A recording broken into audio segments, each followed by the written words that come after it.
Bismillahirrahmanirrahim. Assalamualaikum warahmatullahi wabarakatuh. Innal hamdalillah nahmaduhu wa nasta'inuhu wa nastaghfiruh wa na'udzu billahi min syururi anfusina wa min sayyiati a'malina. May yahdihillahu fala mudhillalah wa may yudlil fala hadiyalah. Wa asyhadu an la ilaha illallah wahdahu la syarikalah wa asyhadu anna Muhammadan abduhu wa rasuluh. Allahumma shalli ala nabiyina Muhammad wa ala alihi wa man tabi'ahum bi ihsan ila yaumiddin. Allahumma inna nas'aluka ilman nafi'a wa rizqan thayyiba wa amalan mutaqabbala. Puji syukur kita panjatkan pada Allah. Salawat dan salam semoga tercurah pada Nabi besar kita Muhammad sallallahu alaihi wasallam. Pemirsa sekalian yang mendengar langsung pada malam hari ini di channel Rumaiso TV, semoga Allah Subhanahu wa taala menjaga kita semua dalam kebaikan. Baik yang menyiarkan dari teman-teman RTVC, Asosiasi Radio Televisi Islam Indonesia, dan juga yang disiarkan langsung lewat berbagai medsos Rumaiso TV, begitu pula lewat Zoom Kobar Islam Academy.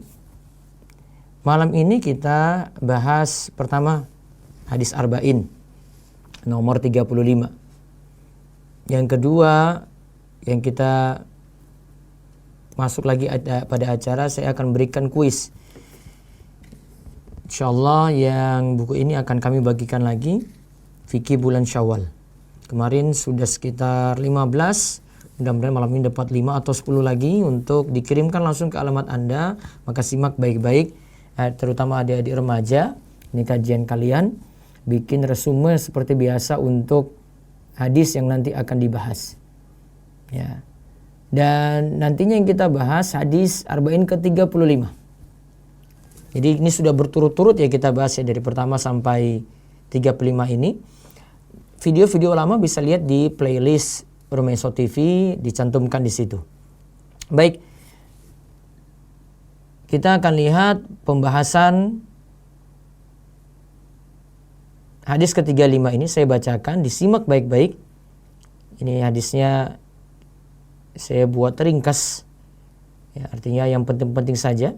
Saya harapkan kalau dalam memberikan resume nantinya jangan terlek dari tulisan saya gitu. Sayangnya sih memang ada tulisan saya sehingga ya para pendengar pemirsa itu bisa mendengar langsung dan menyimak lewat tulisan. Lihat nanti cari di rumaiso.com hadis Arba'in ke-35. Kita itu bersaudara judulnya. Nanti dibuat ringkasan. Jadi ringkasan itu ya memang intisarinya. Jadi yang saya omongkan yang setengah jam misalnya ini ya gak dibacakan semua gitu. Jadi inti-intinya poin-poin penting itu dibacakan. Ya, makanya dibuat ringkasan dari saat ini. Saya punya kebiasaan juga biasanya buat ringkasan untuk itu ya, semuanya bisa meniru untuk membuat ringkasan yang sama. Ya.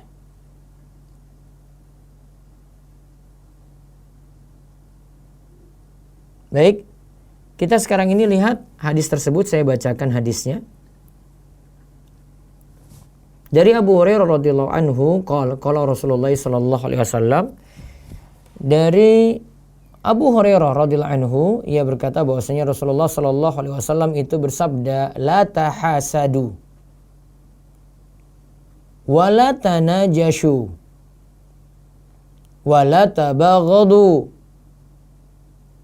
wala tadabaru wala yabi' ba'dukum ala bai'i ba'din wa kunu ibadallahi ikhwana al muslimu akhul muslim la yazlimuhu wala yakhdhuluhu wala yakdhibuhu wala yahkiruhu at-taqwa hahuna wa yushiru ila sadrihi thalatha marratin bihasbi imri'in minasyarr ay yahkira akhahul muslim kullu muslimi alal muslimi haramun damuhu wa maluhu wa irduhu rawahu Muslim. Dari Abu Hurairah radhiyallahu anhu, ia berkata Rasulullah sallallahu alaihi wasallam bersabda. Dari Abu Hurairah radhiyallahu anhu, Rasulullah sallallahu alaihi wasallam bersabda. Pertama, lihat ya. Janganlah saling hasad, saling mendengki. Wala tanajashu, jangan saling tanajush. Yaitu melakukan najas dalam jual beli, nanti akan diterangkan.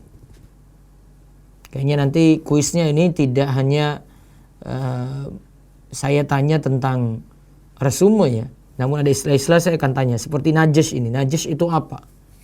Nanti akan terserah saya memberikan kuis ini ya. Terus yang ketiga, wala yabi ba'dukum ala bai'i ba'din.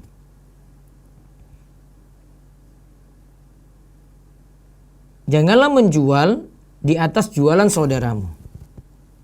Ya, janganlah menjual di atas jualan saudaramu. Wa kunu ibadallahi ikhwana. Saya ulang dulu.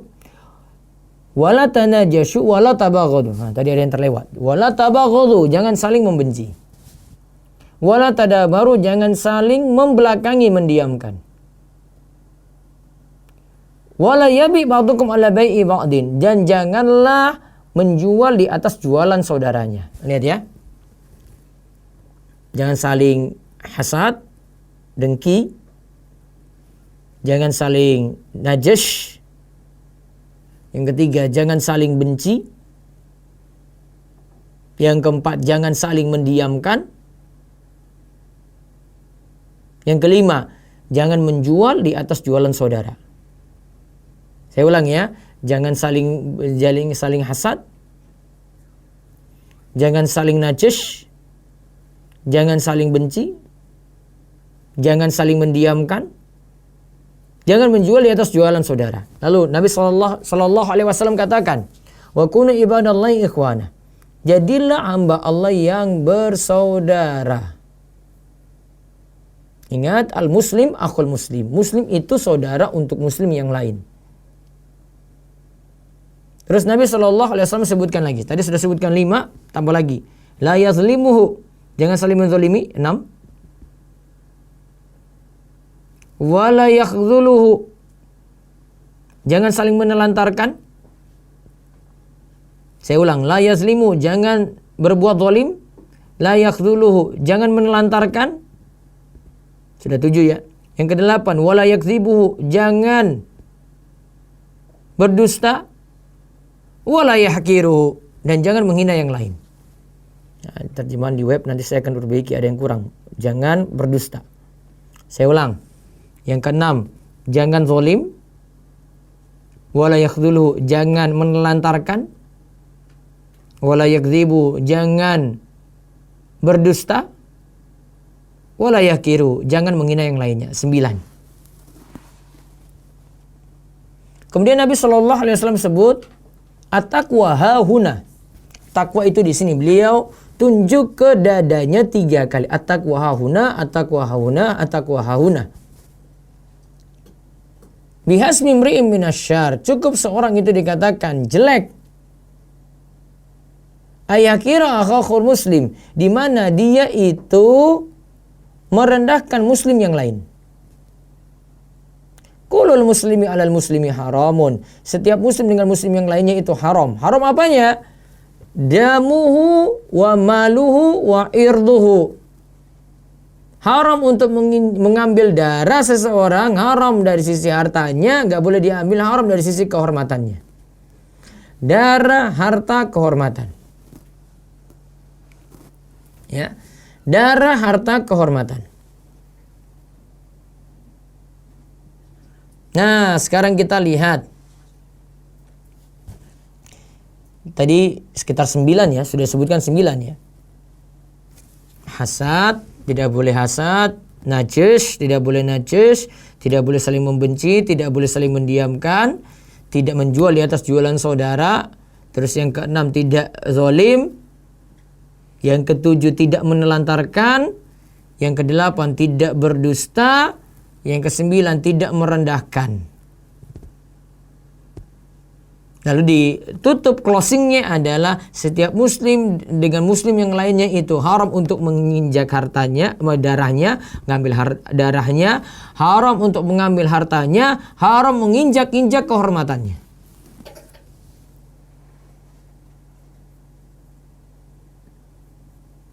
Haram untuk menginjak-injak kehormatannya. Diingat baik-baik itu. Nah, sekarang kita rinci tadi.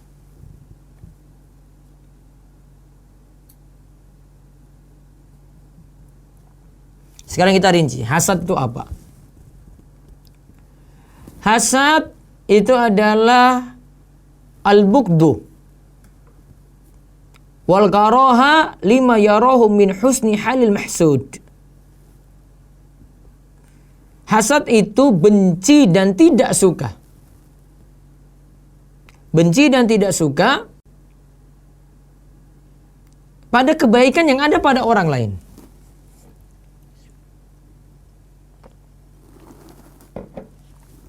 Benci atau tidak suka pada kebaikan yang ada pada orang lain. Itu pengertian dari Ibnu Taimiyah. Sekali lagi, itu pengertian dari siapa? Ibnu Taimiyah. Adapun menurut jumhur ulama, jumhur atau kebanyakan ulama, hasad adalah berharap hilangnya nikmat Allah pada orang lain. Berharap hilangnya nikmat. Jadi ingin orang lain tuh nikmatnya hilang. Nikmat ini bisa berupa nikmat harta, kedudukan, ilmu, dan lainnya. Jadi pinginnya harta orang lain hilang, ilmunya hilang, kedudukannya hilang, dan seterusnya.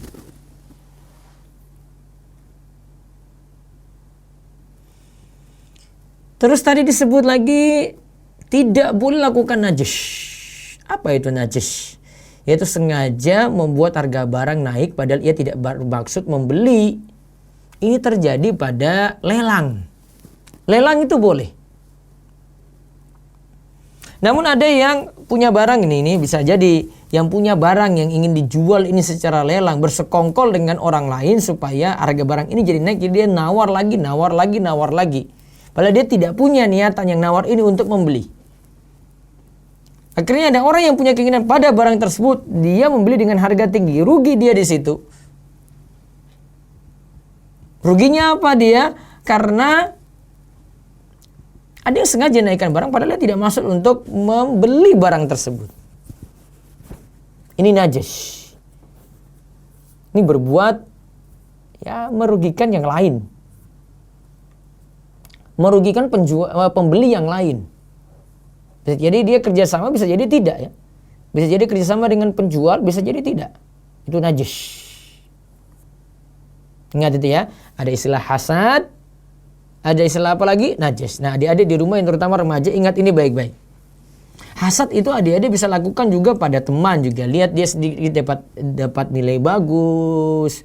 Itu paling nyontek itu gini-gini. Perasaan kita sudah gak suka sama dia, itu namanya hasad. Kalau najis tadi ini pedagang nih. Atau tadi yang melakukan lelangnya.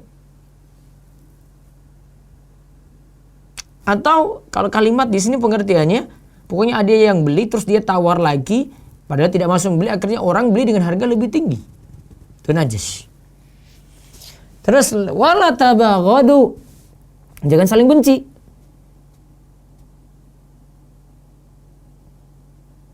Ini yang dimaksud juga kata Syekh Ibnu Utsaimin, jangan sampai membuat sebab-sebab benci itu muncul. Jangan sampai kita pancing orang itu benci gitu. Bisa jadi ini kita buat orang lain membenci yang lainnya di media sosial. Dengan postingan kita. Padahal itu cuma tuduhan atau fitnah. Terus wala tadabaru, janganlah saling membelakangi. Yaitu maksudnya sini ada yang pandang ke arah yang satu, ada yang kayak saling cuek gitu ya. Ini bisa jadi karena hasad juga tadi. Dia saling memboikot, mendiamkan, bisa dengan hati, bisa dengan badan. Padahal Nabi SAW itu katakan sikap seperti ini ada batasannya. Coba lihat hadis dari Abu Ayyub. Rasulullah SAW bersabda, la yahilu li muslimin ayyahjura akhahu fawqa salasi layalin. Yaltakiyan fayuridu hadha wa yuridu hadha. Wa khairuhum alladhi yabda'u bisalam. Tidak halal bagi seorang muslim memutuskan persahabatan dengan saudaranya lebih dari 3 malam. Istilahnya tadi kalau dalam hadis hajar. Hajar itu memboikot, mendiamkan, gak mau bicara. Lebih dari 3 malam gak boleh. Fayuridu hadza wa yuridu hadza. Ada yang pandang ke sana, ada yang pandang ke sini, saling cuek berarti ya. Wa khairuhuma alladzi yabda'u bisalam. Sebaik-baik di antara keduanya itu yang memulai dalam mengucapkan salam. Ya, yang memulai dalam mengucapkan apa? Salam. Jadi ini termasuk kalau kita punya masalah dengan orang lain ya. Ini baik adik-adik remaja, anak-anak muda. Ini juga termasuk nih orang-orang tua pada dengar. Ini kadang dengan saudara, kadang dengan keluarga dekat, saling diamkan itu. Yang terbaik di antara mereka apa? Kata Nabi SAW, wa khairuhum alladzi yabda'u bisalam. Yang paling baik di antara keduanya adalah yang memulai mengucapkan salam. Sekali lagi, yang terbaik di antara keduanya adalah yang memulai mengucapkan salam. Jadi kalau ada yang gak mau bicara dengan kita ucapkan salam saja. Walaupun dia cuekin kita. Kita berusaha untuk jalin hubungan baik. Kita berusaha untuk masalah ini selesai. Itu ya. Jadi kita dilarang wala tadabaru. Jangan saling memboikot, membelakangi, mendiamkan. Tadi dibatasi berapa? 3 hari. Tidak boleh lebih dari itu. Terus wala yabi ba'dukum ala bai'i ba'din. Janganlah menjual di atas jualan saudaranya. Misalnya ada yang membeli suatu barang pada penjual pertama dengan harga Rp100.000. Lalu ada penjual kedua yang datang dan menawarkan lagi. Saya bisa beri dengan barang yang sama dengan harga Rp70.000. Ini namanya menjual di atas jualan saudara. Ini pada pedagang nih ya. Terus disebutkan wa kunu ibadallahi ikhwana. Jadilah hamba Allah yang bersaudara. Ya. Wa kunu ibadallahi ikhwana. Nah, disebutkan di hadis ke-35 ini, wa kunu ibadallahi ikhwana. Jadilah hamba Allah yang bersaudara. Syekh Ibnu Utsaimin berkata, sudah dimaklumi bersama bahwa namanya saudara itu ia mencintai saudaranya sebagaimana ia mencintai dirinya sendiri. Apa yang dia suka pada dirinya sendiri dia terapkan pada saudaranya. Yang dia suka pada dirinya sendiri, dia senang kalau orang lain senyum padanya, maka dia senyum pada orang lain. Dia senang kalau ada susah dibantu oleh orang lain, maka dia bantu orang lain gitu. Kemudian wala yazlimuhu, janganlah berbuat zalim dalam harta, darah, kehormatan dan lainnya. Terus disebut lagi wala yakhdhulu wala yazlimuhu. Jangan berbuat zalim baik terkait harta, darah, kehormatan dan lainnya. Ini yang kita bahas pagi hari ya di harta haram muamalat kontemporer. Kalau kaitannya dengan jual beli harta orang, ya itu ada di pembahasan itu. Dengan darah itu bunuh orang. Dengan kehormatan berarti gibain orang, rasani orang atau bicarakan jelek orang lain, ngegosipin orang gitu. Wala yakhdhulu, janganlah membiarkan tanpa ditolong atau diterlantarkan. Misalnya, seorang yang melihat ada yang dizolimi, sedang berdebat dengan orang yang menzoliminya. Jika ada yang mendukung orang yang menzolimi tanpa membela orang yang dizolimi seperti itu, namanya diterlantarkan. Tahu temannya ini lagi ada yang mau malak dia misalnya. Kita tahu kita bisa sanggup untuk menolong, namun kita biarkan aja, itu namanya menelantarkan. Yang wajib dilakukan itu nolong orang yang dizolimi tadi. Jadi ada yang dizolimi, kita berusaha nolong. Jangan terlantarkan. Wala yakdzibu, janganlah berbuat dusta dengan ucapan ataupun perbuatan. Wala yahkiruhu, jangan merendahkan muslim yang lainnya. Nah sekarang faedah hadis. Nanti ada faedah hadis, ada kaidah hadis ya.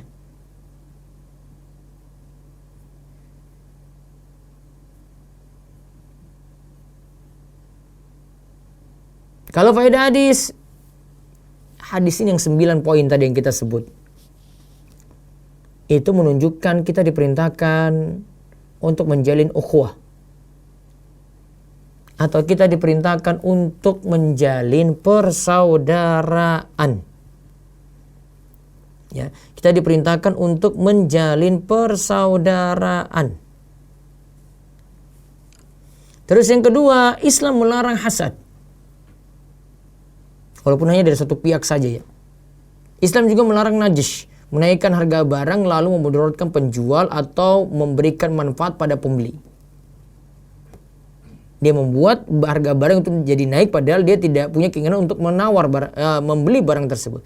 Terus saling benci, saling membelakangi, mendiamkan, tadi memboikot, menjual di atas jualan saudaranya, menzolimi, enggan menolong atau melantarkan, merendahkan, mengabarkan berita bohong, merampas harta, darah, hingga kehormatan orang lain.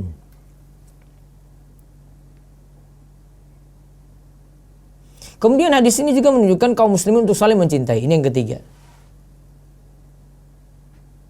Terus yang lainnya lagi yang keempat, larangan menjual di atas jualan saudaranya. Ini berlaku saat khiyar maupun ba'da khiyar. Saat khiyar itu berarti masih di majelis. Ada khiyar majelis ya.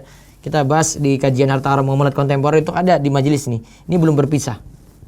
Maka nggak boleh ada penjual lain itu masuk kemudian tawarkan dalam jualan ini. Atau ba'da khiyar, artinya sudah berpisah, ini barang sudah dibawa gitu ya. Terus si penjual yang kedua bilang pada si pembeli, saya masih bisa kasih dengan harga lebih murah. Akhirnya dia batalkan dengan penjual pertama. Terus yang kelima, wajib mewujudkan persaudaraan seiman. Bentuk mewujudkannya saling beri hadiah, berkumpul dalam ibadah, dan seterusnya. Yang keenam, setelah Nabi SAW menjelaskan bahwa sesama muslim itu bersaudara, beliau menjelaskan pula bagaimana seharusnya seorang muslim pada saudaranya. Terus yang ketujuh, ajaran Islam datang untuk menjaga atau menyelamatkan darah, harta, dan kehormatan. Yang kedelapan, tidak boleh menjatuhkan kehormatan seorang muslim. Kita tidak boleh menggibah yang lainnya. Nabi SAW menafsirkan tentang gibah dengan membicarakan aib saudara kita di saat ia gaib. Ia tidak tahu. Bila ia hadir, membicarakan kejelekannya disebut mencela, bukan lagi gibah. Jadi, kalau orangnya tidak ada namanya gibah. Namun kalau orangnya ada kita jelekan dia, itu namanya mencela. Terus yang kesembilan, tidak boleh menelantarkan sesama muslim. Berarti kita diperintahkan untuk menolong mereka. Tidak boleh menelantarkan sama muslim. Maka Nabi SAW itu pernah kan mengatakan, unsur akhaka zaliman aw mazluman. Tolonglah saudaramu yang berbuat zalim atau yang dizalimi. Maka ada yang mengatakan, ya Rasulullah, unsurhu idza kana mazluman. Ya jelas kalau ada yang dizalimi kita tolong. Namun ya Rasulullah, bagaimana kalau dia berbuat zalim, kita tolongnya itu bagaimana? Kalau yang dizalimi kita tolong, iya. Ada yang mukulin dia, kita tolong dia bisa. Sekarang orang yang zalim tadi kita tolong bagaimana? Kemudian Nabi SAW itu katakan, tahjuzuhu au tamna'uhu. Engkau halangi, cegah dia berbuat zalim. Au tamna'uhu minal zulmi fa inna dzalika nasruhu. Engkau cegah dia dari berbuat zalim. Itu namanya kamu menolongnya. Yang ke-10, kita wajib bersikap jujur. Tidak boleh dusta. Tadi kan Nabi SAW katakan wala yakdzibuhu. Jangan dusta.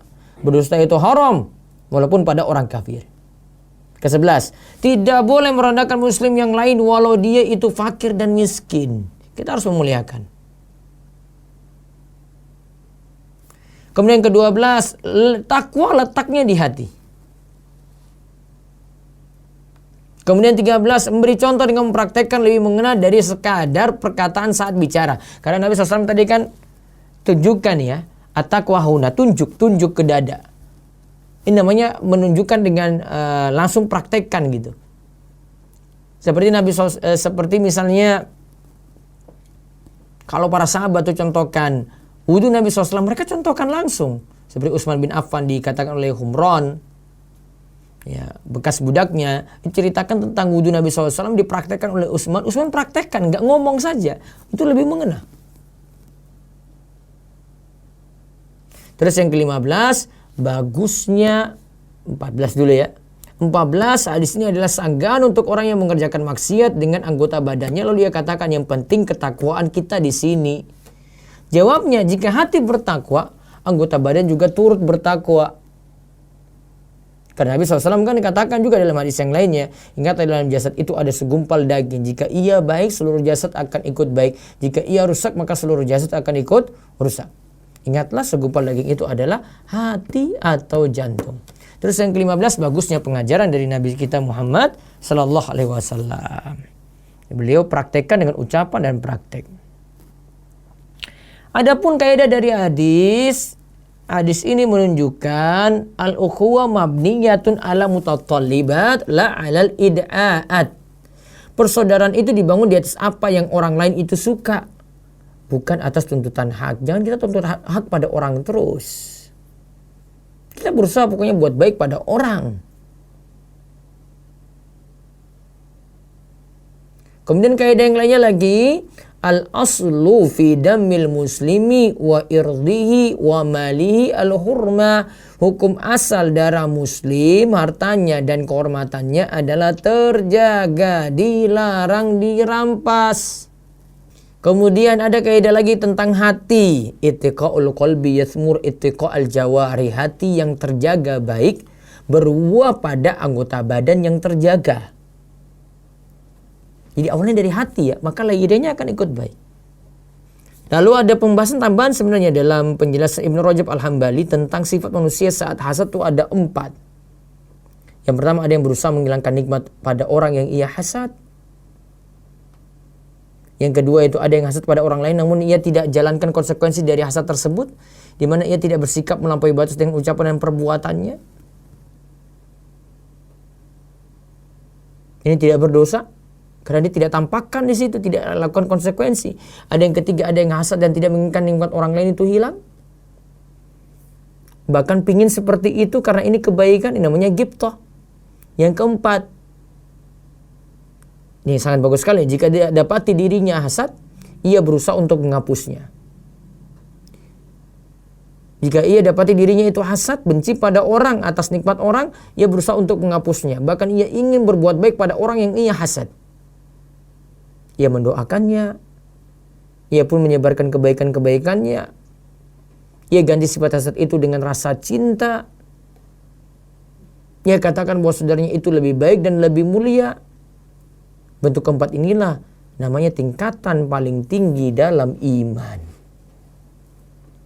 Yang memilikinya itulah yang memiliki iman yang sempurna, di mana ia mencintai saudaranya sebagaimana ia mencintai dirinya sendiri. Jadi kesimpulannya, ada yang hasad, dia tampakkan, dia jalankan konsekuensi, tercela. Kemudian yang kedua, ada yang hasad namun ia tidak jalankan konsekuensi. Yang ketiga, yang kedua juga di sini tidak ingin nikmat orang lain itu hilang. Dia cuma ingin seperti itu. Maaf, itu yang kedua. Jadi ada yang hasad pada orang lain namun tidak jalankan konsekuensi. Terus yang ketiga, ada yang hasad dan tidak menginginkan nikmat orang lain itu hilang namun pingin seperti itu. Orang lain rajin sedekah, dia pingin seperti itu juga. Biarkan orang lain rajin sedekah, dia ingin menyayanginya. Ada yang keempat, dia hasad namun dia berusaha untuk hapus, bahkan dia ingin berbuat baik pada orang yang dia hasad. Dan yang keempat ini yang paling tinggi. Wallahu a'lam bishawab. Ini bahasan kita selama 30 menit. Kami menerima telepon dan juga jawaban kuis pertanyaannya. Kayaknya sama seperti kemarin saja ya. Silakan buat resume ringkasan dari hadis tadi. Kalau bisa disebutkan 9 poin, ahsan, bagus sekali. Kalau mau lebih diringkas lagi, dipersilahkan. Nanti dapatkan buku ini.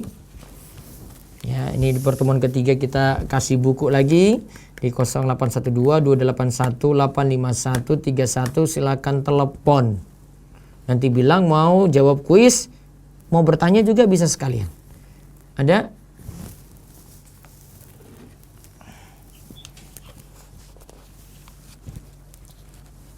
Ya, assalamualaikum. Dengan siapa di mana? Dengan Maulana Nah, sudah jawab kuis kemarin ya? Nah, sekarang bertanya berarti. Ya, silakan. Jawab Pak Ustaz. Ya, kan sudah Jawab kuis. dapat buku Oh, iya. kemarin. Masa dapat double lagi? Nanti ada yang lain yang belum dapat. Monggo, Oh iya. silakan. Ini Pak Ustaz mau tanya masalah konsep rezeki. Jadi agar kita terhindar dari hasad atau iri pada misalnya melihat rezekinya orang lain gitu. Iya. Terus bagaimana agar kita itu terus bersyukur dengan yang kita miliki gitu Pak Ustaz. Terima kasih. Semuanya kembali pada keimanan pada takdir, Mas Maulana. Keimanan yang benar pada rizki Allah pertama, kemudian yang kedua pada takdir. Tahu Allah beri rizki adil, yang kedua takdir itu pasti juga ditetapkan dengan adil. Kunci pentingnya di situ.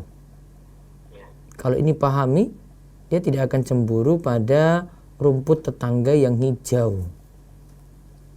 Dia tidak cemburu juga pada rumah tetangga yang bagus, mobilnya yang mewah, atau motornya yang wah. Ya. Jadi tergantung seperti itu. Jadi sekarang perbaiki iman baru bisa hasad itu semakin berkurang. Walaupun orang beriman pun itu tetap juga punya peluang hasad. Namun tidak seperti orang yang imannya itu kurang. Kalau orang yang imannya itu kurang, dia akan tampakkan hasad tadi. Dia wujudkan sampai bencinya itu dia tampakkan. Gitu. Sudah? Iya, sudah. Terima kasih Pak Ustaz. Ji, baik. Iya. Allah barik fiik. Baik, kami terima lagi. Nanti siap-siap Zoom ya. Nanti saya beri kesempatan.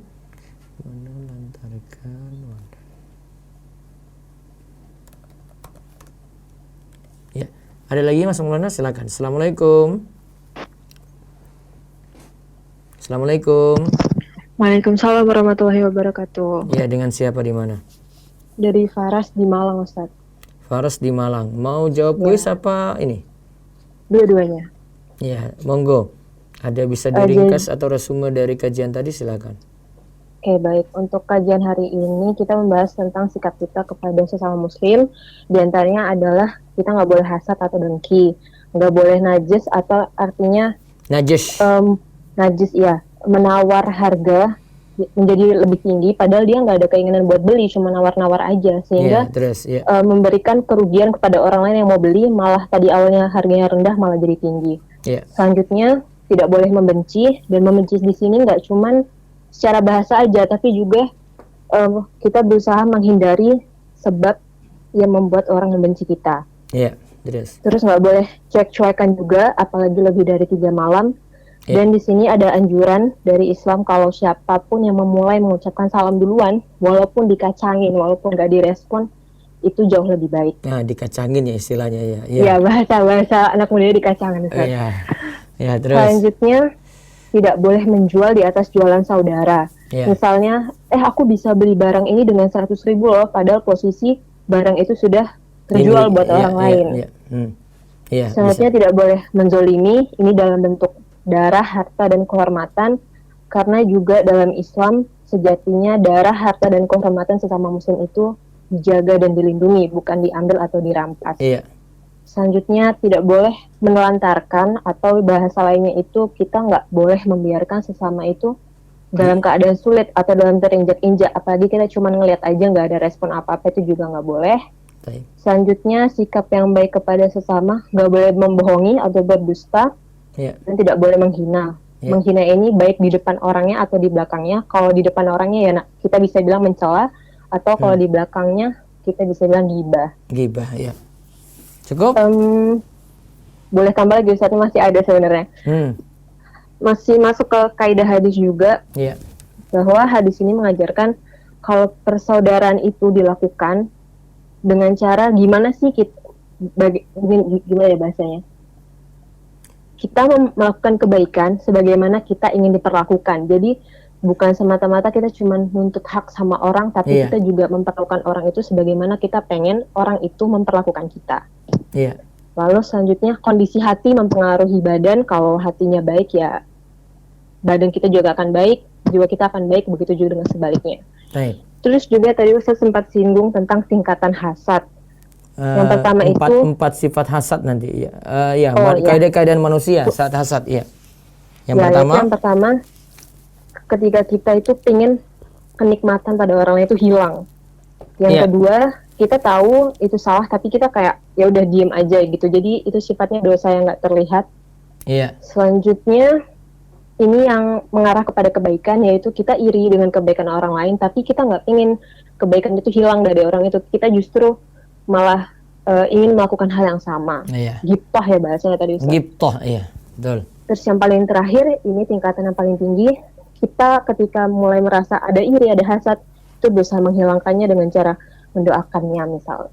Iya, Itu untuk ya, betul. resumenya Ustaz. Iya, silakan. Baik, Untuk yang nanti pertanyaannya, saya nanti yang 3 untuk pertanyaan, Ustaz. ya 3 pertanyaan, monggo silakan. Ini ada yang salah satunya di topik kemarin saya sempat mau nanya tapi qadarullah teleponnya nggak masuk. Iya. Ini tentang yang ini ya Ustaz, melihat teman maksiat itu kan ada yang merubah dengan sikap atau tangan, tapi hanya untuk orang yang punya power, tapi kita juga harus menimbangkan side effect-nya, maksudnya Iya, efek sampingnya. betul. Kalau misalnya mudaratnya lebih besar, maka boleh untuk tidak mengingkarinya. Nah, Ustaz, saya masih belum paham nih di situasi kayak apa kita bisa bersikap kayak gini. Misalnya ini, saya lihat saya jalan ada pemabuk itu di depan rumah saya lah. Ya, atau mungkin di lingkungan saya, di lingkungan RT saya. Tingkatan pertama saya ingkari dengan hati. Saya bisa ngomong juga, bisa ngomong, tapi saya masih timbang-timbang. Atau enggak saya ngomong, tapi saya juga bisa ya hancurin botol minum mereka. Saya mungkin bisa mukul mereka. Tapi kan kalau saya punya kekuatan kayak gini kan saya timbang-timbang. Emangnya saya siapa di situ? Bukankah nanti kalau saya lawan nanti mereka balas saya juga? Pertama. Kemudian yang kedua, bisa jadi keluarga saya terancam. Yang ketiga, ya taruhlah itu berhasil ini, ya boleh jadi satu waktu ketika mereka itu jadi sadar, mereka balas dendam nanti ke saya. Efeknya lebih banyak. Dibandingkan saya dapat ya memang berhenti. Tapi baru ketika itu saja efek di balik itu banyak. Ya nanti membahayakan saya. Nah, beda kalau orang itu punya kuasa, dia Pak Polisi. Ya, datang, ingatkan, dia bawa itu. Ya, mungkin dia sambil pukulin tukang mabuk itu, dia bawa ke pos polisi. Kemudian dia disidang di situ sampai diurus macam-macam. Dia punya kekuatan. Bagi dia tidak ada masalah. Beda dengan kita rakyat biasa. Nah, gambarannya seperti itu. Oke, Ustaz, paham. Ya, terus. Pertanyaan yang kedua, kapan hari saya sempat ada yang tanya gini, kalau misalnya kita lagi hadas besar ya, misalnya haid gitu, kan salah satu sunnah wudhu sebelum tidur itu berwudhu. Nah, yang mau saya tanyakan itu, misalnya kita berwudhu sebelum tidur tapi posisi lagi hadas besar, kita tetap bisa dapat faedahnya nggak Ustaz? Kan salah satu faedahnya itu dilindungi malaikat ketika tidur. Sebentar. Tapi posisi kita haid. Bedakan nanti haid dengan ini ya, haid dengan junub. Kalau junub dianjurkan malahan. Jadi kalau seorang itu junub, dia ketika mau tidur, ya walaupun dia belum mandi besar, untuk memperingan junubnya dia wudhu. Jadi kalau orang yang junub ada 3 kemungkinan. Sebelum tidur itu dia mandi junub. Kalau dia tidak mau pilih, dia minimal itu wudhu. Ya kalau dia malas lagi ya sudahlah, tidur langsung juga, tidak berdosa. Beda. Namun kalau untuk haid, ya untuk haid dia menyatakan bahwa anjuran berwudu tidaklah berlaku pada wanita haid, karena meskipun ia mandi sekalipun, situ kan masih ada darah, maka hadasnya tidak akan hilang jika masih terus keluar darah. Hal ini berbeda dengan orang junub. Namun jika darah haid berhenti, ya malam misalnya darah haid berhenti ya, terus kalau malam tetap nanti dia disuruh sholat isya ini. Taruhlah sholat isya waktunya sudah berakhir nih. Salat Isya itu berakhir itu sekitar jam 11 malam ya, pertengahan malam. Jam 12 dia suci. Isya sudah berakhir ya, dia nggak usah kerjakan sholat Isya kalau gitu. Nah, ketika suci jam 12, ya, dia tunda. Dia nggak langsung mandi, dia tunda nanti subuh dulu. Nah, ketika mau tidur, padahal masih ada darah, bukan masih ada darah, kan sudah suci karena darah sudah berhenti ya. Dia cuma masih belum mandi saja. Nah, ini baru dianjurkan karena darah sudah berhenti. Cuma kurang mandi besar, cuma kurang mandi haid saja. Nah, ini dikatakan di sini. Namun jika darah haid berhenti, kata Ibnu Hajar tadi ya, namun belum masuk mandi wajib, maka statusnya sama seperti orang junub. Nah, ini baru dianjurkan dia berwudu. Ada lagi perkataan dari Imam Nawawi seperti ini. Menurut ulama Syafi'iyah disepakati bahwa tidak dianjurkan bagi wanita haid untuk berwudu sebelum tidur. Karena wudu tidak berpengaruh apa-apa. Namun jika darah haid berhenti, nah darah haid sudah berhenti dulu, maka statusnya sama seperti orang junub. Paham ya?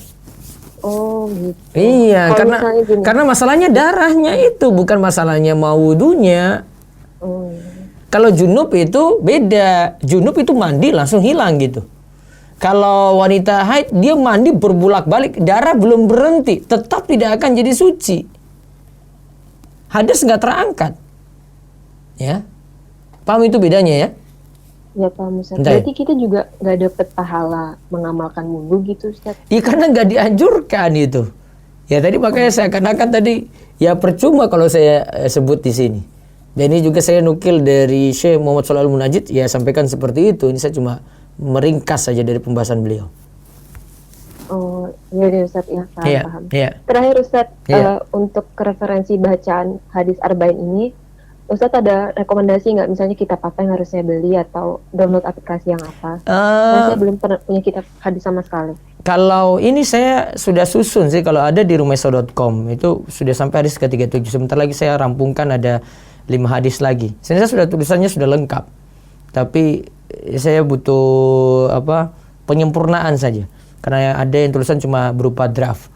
Di toko buku ini banyak sekali nih buku ini ya. Tanya aja ke toko buku manapun, hadis arba'in. Dia akan tunjukkan pertama dari sisi cuma hadisnya saja, kumpulan hadisnya 42 hadis. Ya, dia cuma kasih itu. Itu tipis. Cuma buku saku kalau saya bilang. Kecil. Kalau mau cari, tanya sama toko buku itu hadis arba'in penjelasan dari Syekh Ibnu Utsaimin. Syekh Ibnu Utsaimin. Nah, itu super lengkap ya, saya bilang tebal nanti. Ya, bukunya itu tebal. Cari itu dengan banyak Syekh Utsaimin. Saya biasanya jadikan itu jadi rujukan. Saya punya sampai ada 2 terjemahan itu. Ya, untuk banding-bandingkan saya ada 2 terjemahan. Mungkin ada yang kasih saya satunya lagi gitu. Yang satunya dulu saya sudah memiliki lama. Nah, itu lebih penjelasannya bagus untuk memahami hadis ini secara lebih dalam ya.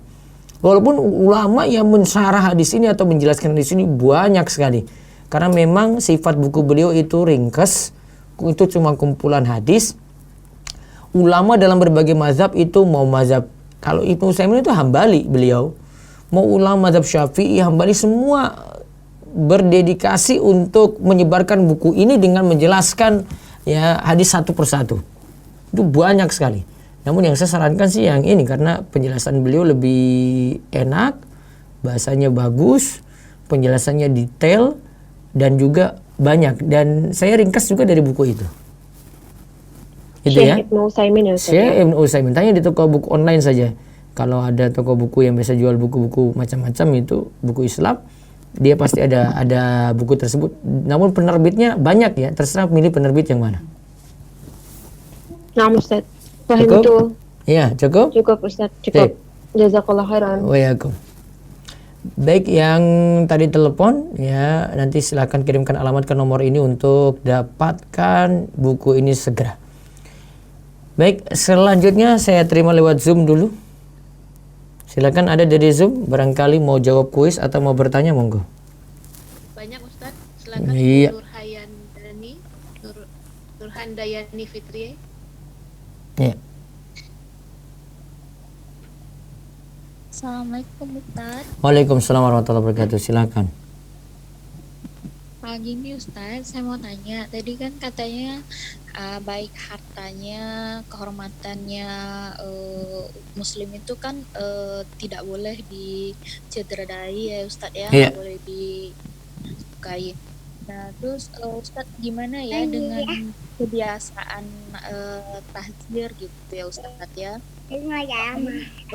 Saya kan katanya kan kalau kehormatan Muslim itu nggak boleh dicederai kayak Iya. gitu, berarti kan yang semua Muslim Ustadz kan, bukan Semua yang Muslim. semanhat yang Baik. kan ya.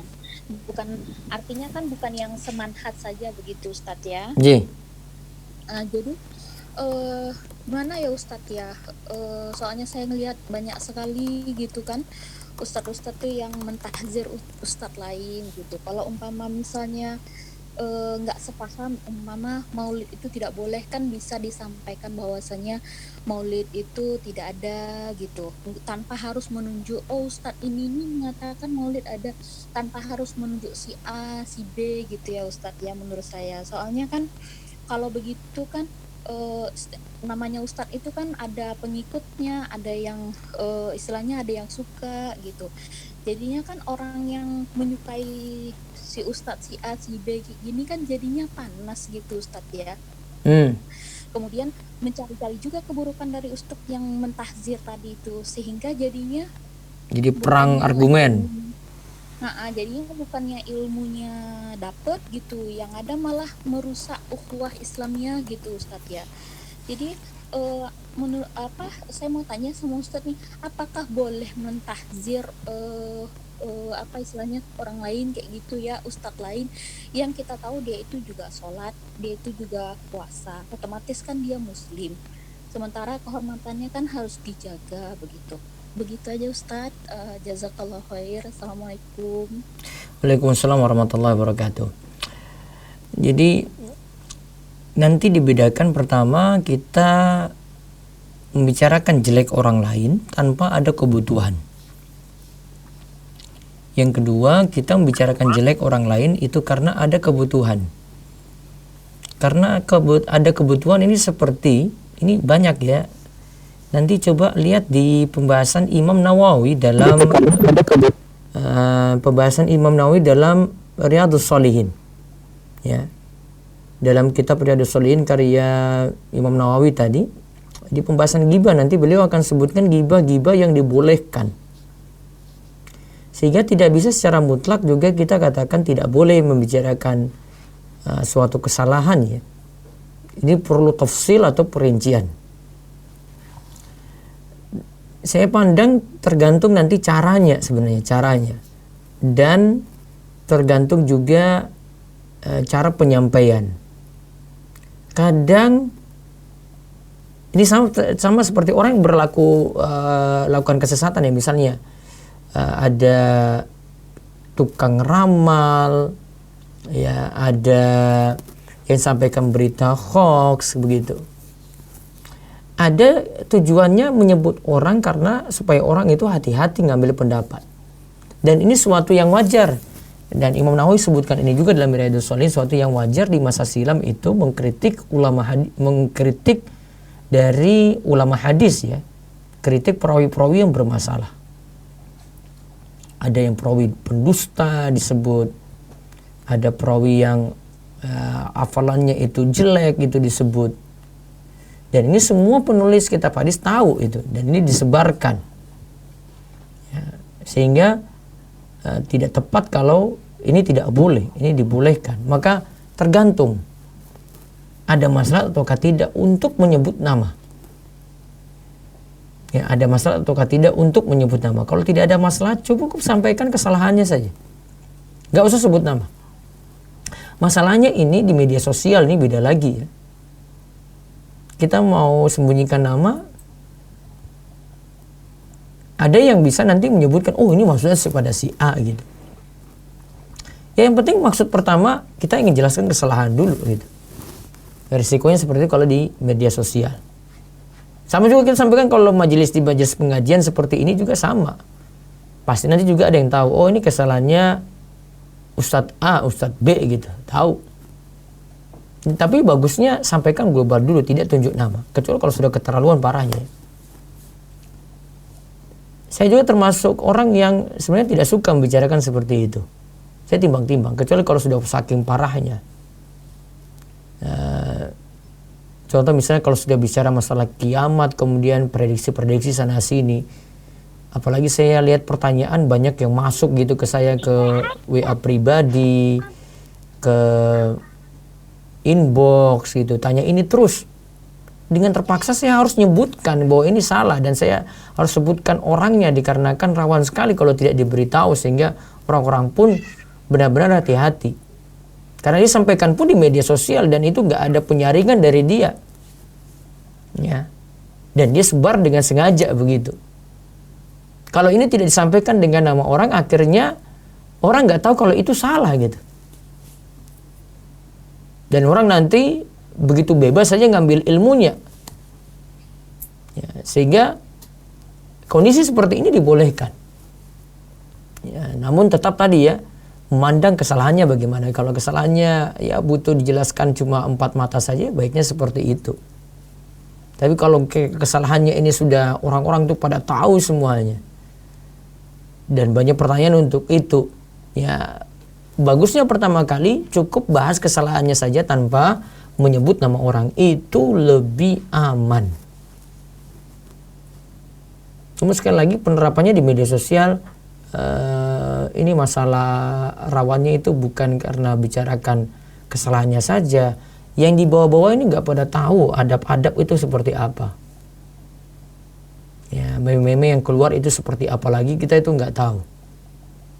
Sayangnya itu di pengikut, bukan di ustadznya yang bicarakan. Pengikut ini nggak tahu diri gitu, nggak tahu posisinya bagaimana, kok bisa mencela begitu. Harusnya pintar jaga lisan juga, ya, sehingga pokoknya timbang-timbang banget kalau membicarakan seperti itu kalau di media sosial. Beda kalau cuma tanya pribadi ya, tanya lewat WA begitu, kita bisa sampaikan santai dibandingkan di media sosial. Nah ini untuk pelajaran kita semuanya ya. Jadi untuk para ustadz, para dai, para kiai, kalau membicarakan yang lainnya ya memang timbang-timbang sekali. Ya, butuh untuk banyak belajar dalam bersikap pada kesalahan orang. Nah, terus jadi secara umum seperti itu. Ya, wallahu alam bishawab. Baik, mungkin ada yang lainnya lagi? Bu Nur, ada yang dari ya. Chat, Ya, chat silakan. Ustadz, bagaimana hukumnya kalau kita masuk ke grup online lain, lalu kita menginfokan grup kita di grup tersebut, Ya. atau via japri ke peserta yang ada di grup tersebut? Ya. Apakah ini sama seperti yang Ustadz sampaikan tadi? Apa itu tadi ya? Kaitannya dengan apa ya? Tadi. Ya, chat, Ustadz. Jadi boleh nggak itu Ustadz, seorang masuk ke grup Kobar misalnya, lalu dia infokan ke member-member Kobar yang lain grupnya dia. Oh. Boleh nggak Ustadz? Selama tidak ada aturan nggak masalah sih. Ya, apalagi kalau menyebar kebaikan gitu ya, tidak ada masalah. Ya, wallahu a'lam. Terus ada lagi? Baik, ke pertanyaan right hand Nanda Mulyani. Ya.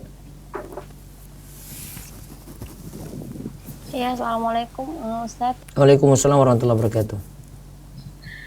Afwan Ustadz, saya mau nanya, Ya. tapi ini agak sedikit menyimpang dari pembahasan Iya, enggak apa-apa. Ya. sekarang. Ya Ustadz, jadi saya tuh punya saudara laki-laki, tepatnya adik saya ya Ustadz. Jadi dia agak soal ibadah, apalagi sholat, dia agak susah dikasih tahu ya Ustadz ya. Jadi asal saya nasihatin gitu dengan suara yang lemah lembut, dia selalu marah. Kemudian dia juga selalu kalau bahasanya arogan gitu loh Ustadz sama orang tua gitu kan. Terus dia juga kadang-kadang ya, saya juga sebagai talibul ilmi juga saya kadang sama orang tua juga kadang masih sedikit nyaut-nyaut juga gitu, karena memang nggak terlalu parah lagi ya Ustadz ya. Kemudian suatu saat kemarin itu saya jadi debat sama adik saya, kemudian dia marah, terus dia merasa selama ini dia itu tidak disayang sama orang tua. Jadi orang tua tuh lebih sayang ke saya gitu. Dia luapkan semua emosinya pada waktu itu. Jadi saya dan orang tua juga heran gitu. Padahal dia sudah dijadikan dimasukkan ke polisi gitu sama orang tua saya gitu. Karena dia jadi PNS ya, Ustaz, udah sukses ya gitu Ustaz ya. Jadi dia merasa juga, dia bilang dia jadi polisi itu karena kemauan dia gitu, bukan ada kontribusi dari orang tua gitu maksudnya, karena dia kemauan dia yang besar gitu. Jadi dia bilang semua yang selama ini dia rasain tuh orang tua nggak sayang sama dia, tapi terlalu sayang sama saya gitu. Kemudian ringkasnya Bu, dia marah-marah, ringkasnya dia nggak mau lagi ngomong sama saya, tapi saya udah minta maaf gitu sama dia kalau mungkin saya susah gitu, misalnya saya salah dalam berbahasa sama dia, tapi dia nggak mau, sepertinya dia tidak mau memaafkan gitu. Jadi maksudnya gimana sikap saya ke dia? Iya, terus salami dia berbuat baik. Tadi kan sudah ada solusi tadi. Jika ada orang yang saling diamkan, khairuhuma, yang terbaik di antara keduanya adalah allati yabda'u bisalam, yang lebih dahulu mengucapkan salam. Jadi solusinya ya ucapkan salam kepadanya. Itu walaupun dia nggak ini balas-balas, sebenarnya saya nilai ini kayaknya saudara itu terlalu bawa emosi. Mungkin karena dia itu ada problem, ada masalah, sehingga ketika ada masalah kayak gini dia ungkit semua, dia bilang orang tua nggak pernah menyayangi dia. Ini kan penilaian yang nggak adil. Nah, kayaknya dia ada masalah besar yang lain di samping itu. Terus numpuk. Nah, akhirnya dia mengutarakan seperti itu. Sama seperti kalau istri dengan suami kayak gitu, kalau ada masalah numpuk. Suatu saat nanti dia akan bilang, suami saya itu nggak baik sama sekali. Padahal selama ini suaminya baik juga. Tapi karena mungkin masalah yang semakin menumpuk, akhirnya dia penilaiannya seperti itu. Mungkin ada masalah-masalah sebelumnya, bukan satu masalah saja ini yang terus menumpuk sehingga jadi kesimpulan dia seperti itu. Ini kayaknya pernyataan orang yang kebawa emosi. Ya, jadi mungkin Anda dekati dia baik-baik lah, bicara baik-baik. Kalau tidak dengan orang tua ya dengan saudara-saudaranya, dekati dia gitu. Tetap sapa dia, dan ya mungkin saya sarankan juga ya kasih hadiah, kasih sesuatu lah sebagai pengikat persaudaraan lagi untuk lebih dekat ya. Kasih hadiah apa begitu. Iya. Ya gitu, itu yang dilakukan. Baik. Wah, ya kok. Baik. Baik, saya lanjut dulu ke YouTube.